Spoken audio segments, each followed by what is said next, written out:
नमस्ते दोस्तों, आप सबका पुनः स्वागत है कि आप इस सत्र में मेरे साथ जुड़ते जा रहे हैं। आप शॉर्ट्स देख रहे हैं, वीडियोस देख रहे हैं, इंस्टा पर देख रहे हैं, फेसबुक से जुड़ रहे हैं, मुझे ईमेल कर रहे हैं। धीरे धीरे ही सही, पर एक उस परमात्मा के बल से ये एक निमित्त चल पड़ा और एक एक करके ये कारवां बन रहा है। तो इस बात की बेहद खुशी है। तो आज के सत्र में ऐसा क्या टॉपिक लेंगे जिससे हमारा मन भी बदल जाए और मन की बदौलत हमारा जीवन ट्रांसफॉर्म हो जाए।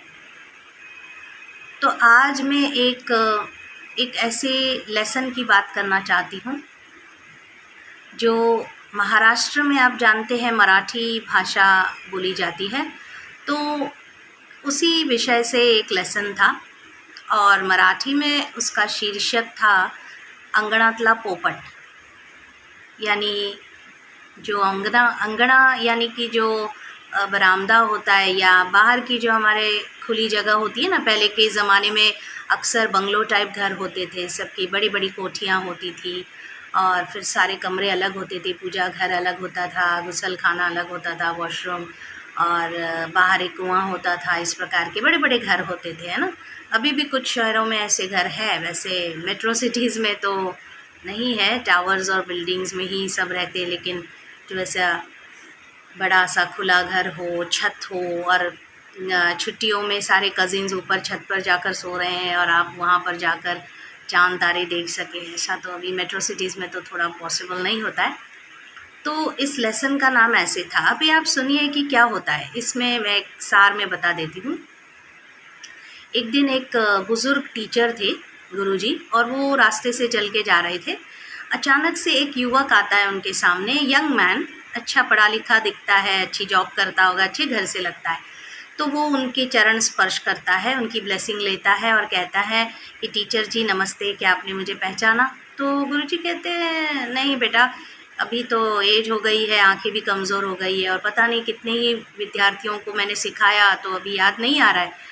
तो वो लड़का अपना नाम बताता है, जो भी था, और कहता है कि अमुक साल में, है ना, अमुक कक्षा में वो उसे पढ़ाते थे। तो वो कहता है कि उन्हें शायद याद होगा कि एक युवक उस साल में उनके बैच में था जो बहुत सुंदर निबंध लिखता था। वो इंग्लिश में एसेज होते हैं ना, तो बहुत अच्छे लेखन करता था और बहुत अच्छे अच्छे एसेज लिखता था। आप कोई भी टॉपिक दे दीजिए, उसकी नरेशन बहुत सुंदर होती थी। और फिर तब गुरुजी एक पल के लिए सोचते और कहते, अरे हाँ, याद आया, ओ हो, वो जो किशोर था, वो जो कुमार था, इतने सुंदर लेखन करता था कि उसके वो एसेज पढ़ पढ़ के ना पूरी स्कूल, यानी पूरी कक्षा और सर जो थे वो सभी, है ना, जैसे कि उनकी आंखों के सामने वो सारे चित्र आ जाते थे और कहते थे उसकी हर एक शब्द के भावार्थ में वो विजुअलाइज करके हम लोग भी वो जी लेते थे। जैसे अगर वो दीपावली का त्यौहार या तीज का त्यौहार, छठ पूजा या नवरात्रि, गणेश उत्सव, जो भी वो क्रिसमस है, जैसे भी लिखता था, ऐसे लगता था बाकायदा आपकी आंखों के सामने वो घट रहा है। वो दीपावली के पकवान बन रहे हैं, बेसन के लड्डू की घी की खुशबू आ रही है, दादी नानियाँ कुछ बना रही है, माँ कुछ तल रही है, कोई कुछ कर रहा है, बच्चे खेल रहे हैं, आंगन में रंगोली बनी जा रही है। इस तरीके की ना, मतलब जो गौशाला है उसमें जो गाय माता है, गौरी है, वो कुछ कह रही है, उसके गले में घंटी है, वो हिल रही है, वो चारा खा रहे हैं, बकरियाँ बोल रही हैं, क्योंकि सारे जानवर भी हम पालते थे ना उस टाइम पर। तो बहुत सुंदर तरीके से कोई कुएँ से पानी ला रहा है, सारे घर के नौकर चाकर सेवक वो फूलों की माला लगाने में लगे हैं, और ऐसे बहुत सुंदर लगता था, विवरण सारा इतना सुंदर वो देता था। और तब वो लड़का हमेशा लिखता था कि उनके आंगन में ना पिंजरे में एक तोता है, जिसे मराठी में पोपट कहते हैं। तो वो कहता है कि वो तोता था ना, तोता राम उसका नाम था, और वो सब कुछ सुन सुनकर तीसरे दिन वो सब रिपीट करता था, किसी किसी के नाम याद रखता था, किसी किसी का कुछ ऐसे, किसी की स्टाइल बात करने की, वो सब बोलता था। तो गुरुजी बहुत भावुक हो जाते और कहते, अरे कितना सुंदर विवरण आप करते थे, नदी बहना, वो झरने की आवाज़, वो मयूर का नाचना, बहुत अच्छा लगता था। और कहता है कि भरा पूरा परिवार तुम्हारा, तुम कितना सुंदर लिखते थे। तो वो लड़का कुछ नहीं कहता है, वो बस ऐसे देखता रहता है। और फिर गुरुजी कहते हैं कि कैसे हैं तुम्हारे माता पिता, सब ठीक है ना घर में? अच्छे पढ़ लिख गए हो, लगता है काफ़ी कामयाब हो जीवन में, तो कहता है हाँ मैंने पढ़ लिख कर डिग्री ले ली है, यहीं पे पास में नौकरी करता हूँ। तो गुरुजी कहते हैं अच्छा, और आपके माता पिता सब ठीक है, दादा दादी, आपके परिवार वाले सदस्य सब कैसा है, गाँव की वो कोठी वो घर अभी भी है क्या सलामत? तो वो लड़का बस अवाक होकर देखता रहता है। जैसे गुरुजी का बोलना बंद होता है तब गुरुजी नोटिस करते कि वो कुछ भी नहीं कह रहा है, उसके चेहरे पे कोई भाव नहीं है, ब्लैंक है, ऐसे ही देख रहा है। फिर वो एक लफ्ज़ में कहता है, गुरुजी दरअसल मैं तो अनाथ हूँ, मैं अनाथालय में रहता था और वहीं से मैं शिक्षा ग्रहण करने यानी स्कूल में पढ़ने आता था, और वहीं से किसी ने मुझे ग्रांट्स दिए, मैंने स्कॉलरशिप ली और अपनी कॉलेज की पढ़ाई पूरी करके आज मैं नौकरी करता हूँ। अच्छा गुरुजी मैं चलता हूँ, नमस्ते। उनके पाँव छूता है और निकल जाता है। और गुरुजी अपना चश्मा निकाल के, ऐनक निकाल के, आंखें पोंछकर बस सोच में देखते रह जाते हैं। क्या भावार्थ है इस कविता का, यानी इस कहानी का, कि सब कुछ मेटाफोरिक था, कुछ था ही नहीं, पर कल्पना की शक्ति उस युवक में इतनी थी। क्या वो सिर्फ उसकी कल्पनाएं थी? क्या आपको लगता है? कल्पना तो मन से होती है या दिल से होती है? आपको क्या लगता है? वास्तव में भले उसके मन ने वो कल्पनाएं की, कई लोग कहेंगे दिमाग कल्पनाएं करता है, अब ब्रेन करता है कि नहीं वो फिर अगले किसी टॉपिक में देखेंगे। अभी यहाँ पे हम मन परिवर्तन की बात कर रहे हैं ना, तो मन बहुत सारी कल्पनाएं करता है, ख़ास तौर पे जो चीज़ें उसके पास नहीं होती है। और इसीलिए जब वो ये सब इमेजिन करके लिखता था तो उसके मन ने उसमें नित नए इतने सुंदर रंग भरे, इतना जीवंत कर दिया उन चीज़ों को कि लिटरली जब वो सारे सुनते थे और वो दिल से पढ़कर दिखाता था, क्लास में सुनाता था, तो सबको लगता था कि सचमुच हमारे यहाँ हमारे कानों में पक्षियों की किलकिलाहट चिलबिलाहट हमें सुनाई दे रही है, पंछियों का बोलना, वो झरने का बहना, वो सूर्य का प्रकाश, वो आंगन में सब शोरगुल और पता नहीं सारी तैयारियाँ पूजा की, और घर में इतना सारा वेकेशन के टाइम पे बच्चों की किलकिलाहट और बड़ों का प्यार, और कभी रूठना मनाना कभी, और सचमुच में एक आंगन है उसमें एक तोता है और वो सब बोलता है।